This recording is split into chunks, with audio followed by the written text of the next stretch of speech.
Well, it's the Sunday before Valentine's Day. And so it is that time of year that we all traditionally come together and celebrate the construct of romantic love. I did a little research on the topic this week, and I found some fascinating numbers. And some of you may already know the answers to these questions I'm going to ask, so let's see. I'll ask you, what do you think the city is in the United States? What city in the U.S. has the highest percentage of single men? Guesses? Cleveland? No. I heard someone say San Francisco. It is San Francisco, which I can, I guess, create a narrative in my head that might make sense of that, I guess. The second question then, what city in the U.S. has the highest percentage of single women? Not San Francisco, not D.C. I was surprised. Memphis, Tennessee. I don't know. I don't know. In America, among heterosexual relationships, on the average, the man is older, but by how many years? In the average heterosexual American relationship, how much older is the man than the woman? I see two, not two. Closer. It's 5. 5 years older. What is the percentage of Americans who approve of interracial marriage? Percentage of Americans who believe or approve of interracial marriage. As of right now, or close to now when this data was taken, 87%. All right. And hold your applause, it gets better. This is a good thing to do. So it's still a little low for my taste. I'd like to push that a little higher, but compare that number to 1991. 1991. What do you think the approval rate of interracial marriage was in America in 1991? 38%. So from 91 to now, we've gone from 38% to 87%. I think we can applaud that. That's a pretty good one. I think that's an example of progress, of how hearts and minds can change a lot in just a few years. Here's another one. For women, after a first date with a man, if he has not called you within 24 hours, what is the percent chance that he will call you at all? It's close. It's 12%. So, ladies, you got to get that call in the first 24 hours. You got to. Percentage of Americans who have had sex outdoors. Any guesses? I heard 90. Oh my goodness. See, I knew it was going to be high for this group. I knew that was going to happen. This is among Americans, not UUs. The number of Americans is 57%. 57%. And I'll end with this one. Just this is interesting. You know, this might be information we do at our OWL classes, our whole lives human sexuality course. I think it'd be good to know. Average number of sexual partners over the lifespan of the average American man. Average number of partners. Curious to hear the numbers come out of here. I'm looking to see who says what, right? Average number is 8. Average number of sexual partners for an American woman. 3. But I remind you that these are self-reported numbers. So knowing men and women, maybe the real number is kind of somewhere, maybe 5 for both, maybe? I don't know. You know, as much as we Americans are in love with the idea of love, we're not particularly good at it. Marriage and love, I know, are not synonymous, but marriage is probably still our best quantifiable proxy. Only about half of all Americans are either married or cohabiting with another. And it is still the case that the average American marriage has only a 50% chance of success. And by success, we mean lasting until the death of one or both of the partners. And even among those successful marriages that end in death, we really don't know how many spouses succeeded in killing their partner without ever getting caught. Can we all just admit that we've all thought about it at least once, right? I know Sunny has thought about it many times. She's told me. How and why does love fail? My short answer is that most of the time it is not love that has failed, but rather it is our flawed understanding of love that has caused a relationship to fail. The problem starts, I think, with the fact that America has fetishized romantic love. There is a certain unhealthy centrality given to romantic love in our American conception of the so-called good life. We see this in our volumes of self-help literature, in our music, in our movies. When was the last time you watched a movie without a romantic plot or subplot? Documentaries don't count. I believe this extreme fetishization of romantic love is a uniquely American phenomenon that we have exported now to the rest of the world. And to buttress that claim, I'd like to read you some extended excerpts from an article in The Atlantic written by a French journalist living here in America. He writes the following: America appears to be the only country in the world where love is a national problem. Nowhere else can one find a people devoting so much time and so much study to the question of the relationship between men and women. Nowhere else is there such concern about the fact that this relationship does not always make for perfect happiness. If foreign newcomers have seen enough American movies before landing here, they must have gathered the impression that love in America is normally triumphant, and that in spite of many unfortunate accidents, a love story cannot but end very well indeed. The author also notes that a foreign visitor listening to American radio will get the impression, quote, that he has at last reached the land of eternal youth, and perfect love will be confirmed at any hour of the day. No country in the world consumes such a fabulous amount of love songs. Whether the song is gay or nostalgic, the tune catchy or banal, the verses clever or silly, the theme is always love and nothing but love.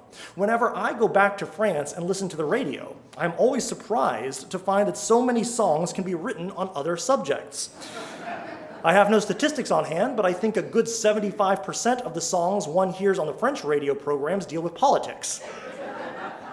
The author writes about Americans' fixation with having the perfect relationship. He notes that from his point of view, Americans spend an inordinate amount of time talking about the health of their relationships. He also cites the number of American books on the topic written by relationship experts. The author concludes, thus the problem of love in America seems to be the result of conflicting and rather unrealistic ways of approaching it.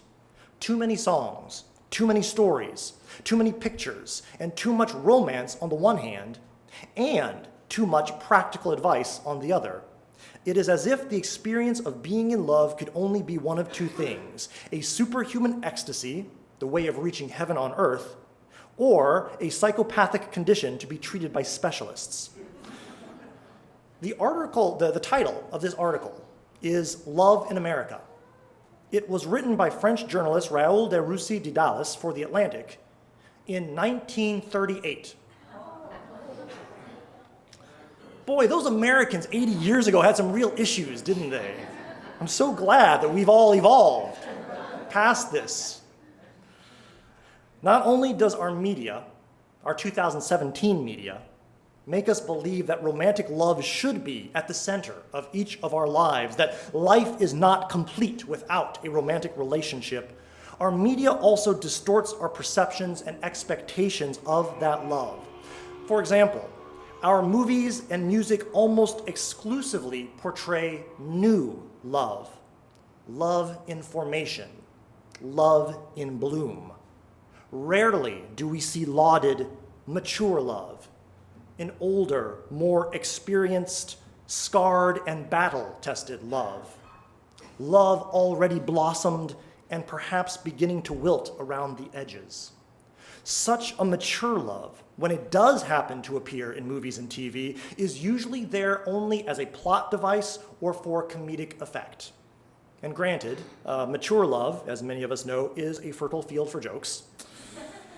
But when our art and our culture celebrates only new and young love, when it ignores mature love or makes it the brunt of jokes, and we couple that with the fact that in real life, again, 50% of all our marriages end in divorce, we begin to realize that we are left with precious few examples of what a healthy, mature love is even supposed to look like, what it's supposed to sound like, what it's supposed to feel like. And so, many of us have been set adrift in the sea of romantic love with no rudder, no compass, no anchor. Due to all of this, on a conscious or subconscious level, our young, and perhaps we ourselves who are a little older, are enculturated to believe that fiction, that in the end, soulmates must inevitably find each other and live happily ever after. We buy this instead of beginning with the truth that relationships can and do fail. We place an inordinate significance on the act of falling in love without the counterbalancing truth that after the fall, building a relationship based on love is actually a hard climb up. We have been programmed from an early age to erroneously believe that true love is based on feelings and emotions instead of decisions and actions. Our songs and our stories often fail to reveal the truth that over time, both we and our partners will change. And if you don't give each other enough room to grow and evolve and change, then that love is doomed. The point is, real love is hard. And frankly, we may not ever find it. So happy Valentine's Day, y'all. I'm not a fan of Valentine's Day, I'll be honest. We do enough damage to ourselves with the way our culture glorifies and distorts romantic love, don't we? Yeah. And as far as I'm concerned, Hallmark and Russell Stover are laughing all the way to the bank every February 14th. Valentine's Day really sucks if you're alone, doesn't it? With the flowers and the chocolates and the fancy dinners and the hearts everywhere, it's really kind of like a giant middle finger to those of us who don't have a partner.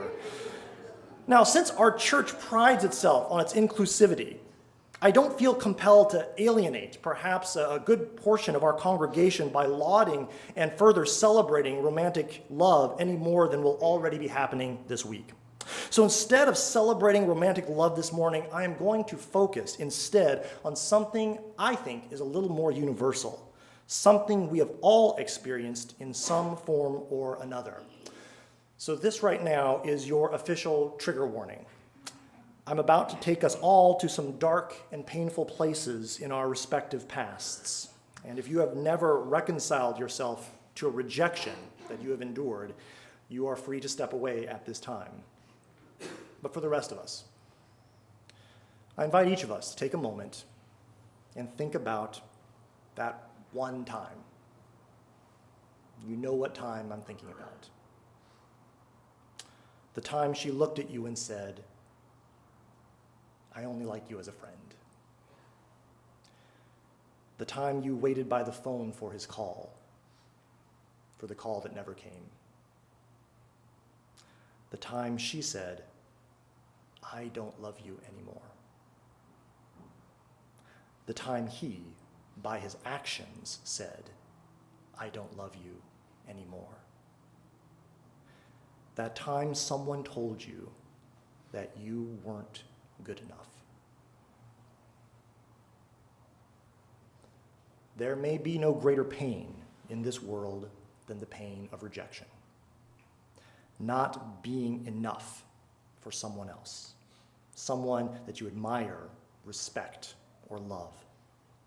Such a rejection hurts so bad because it strikes to the core of who we are, or at least who we perceive ourselves to be, who we want to believe that we are: beautiful, intelligent, desirable, worthy of another's love, and not just anybody's love, but specifically worthy of the love of that one special individual we chose from out the entire world, the one that we deemed worthy of our love. That hurts. fMRI studies have shown, actually, that when we get rejected, it activates the same areas of the brain that light up when we experience physical pain. The pain of rejection is so intense, many of us will seek to avoid it altogether In other words, we go into denial. I can't even say it. Here's an example of what I mean by that. As I was preparing for this sermon, I, of course, did a little internet research, and as I was looking for articles and blogs on the topic of dealing with the pain of rejection, two of the very first results were articles titled "The Illusion of Rejection" and "Reframing Rejection." Now, my immediate reaction was to kind of want to throw up. But I'll also admit and recognize that I'm a little hypersensitive right now to truth avoidance because every day I listen to our country's elected officials and I feel like I'm being gaslighted. But I digress. Look, truth hurts, but we've got to start with truth. And in all truth, when you get rejected, at least 3 facts are in play. 1, you did in fact get rejected. It was not an illusion. It cannot be reframed. 2, you got rejected because you were not good enough according to someone else's standards. And 3, now you hurt. And that pain is absolutely real. Pain. That is why denial and suppression are such tempting responses to rejection. But if there is one thing that I would like to communicate to each of us this morning, it is this: please do not run from your pain, just as Mary shared with us in her meditation. Because each of us, to be fully human, to participate in the human experience, we need our pain. And the purpose of religion, of faith, of the church is not to mitigate our pain. Its purpose is not to dampen or dull our pain, nor is the purpose to help us ignore our pain. Rather, our faith helps us to own our pain, to move through it, and thus be transformed. Carl Jung once wrote, "There is no coming to consciousness without pain. People will do anything, no matter how absurd, in order to avoid facing their own soul. One does not become enlightened by imagining figures of light, but by making the darkness conscious." Khalil Gibran, author of The Prophet, wrote, "Your pain is the breaking of the shell that encloses your understanding. Even as the stone of the fruit must break, that its heart may stand in the sun, so must you know pain. It is the bitter potion by which the physician will heal within you, heals your sick self. Therefore trust the physician and drink his remedy in silence and tranquility." And finally, famed Franciscan friar Richard Rohr has said, "All great spirituality is about what we do with our pain. If we do not transform our pain, we will transmit it to those around us." Pain strengthens us. If we can accept that pain, incorporate it successfully into our experiences of being and living, that pain can connect us to one another in powerful ways. The pain of rejection is one that every child of creation has felt at one time or another. We have all been there. American Tibetan Buddhist monk Pema Chodron writes, "We think that by protecting ourselves from suffering, we are being kind to ourselves. The truth is, we only become more fearful, more hardened, and more alienated. We experience ourselves as being separate from the whole. This separateness becomes like a prison for us, a prison that restricts us to our personal hopes and fears and to caring only for the people nearest to us. Curiously enough, if we primarily try to shield ourselves from discomfort, we suffer. Yet when we don't close off, when we let our hearts break, we discover our kinship with all beings." Moreover, by owning our pain, by choosing not to turn away, we are being true and authentic to ourselves. These words of wisdom I'm about to share with you come from American Tibetan Buddhist monk Jim Morrison. I'm sorry, I mean lead singer of The Doors, Jim Morrison. Jim Morrison says, people are afraid of themselves, of their own reality, their feelings most of all. People talk about how great love is, but that's BS. Jim didn't say BS.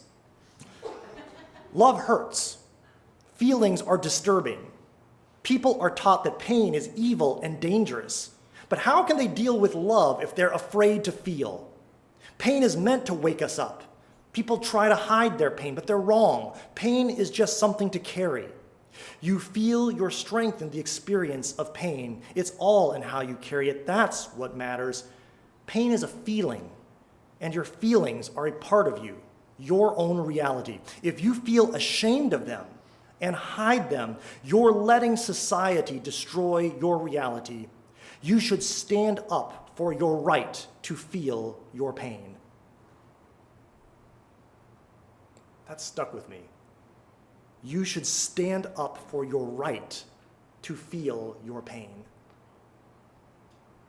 These words maybe feel a little weird the first time we hear them because our culture teaches us that we should be attempting to avoid and outrun pain at all costs.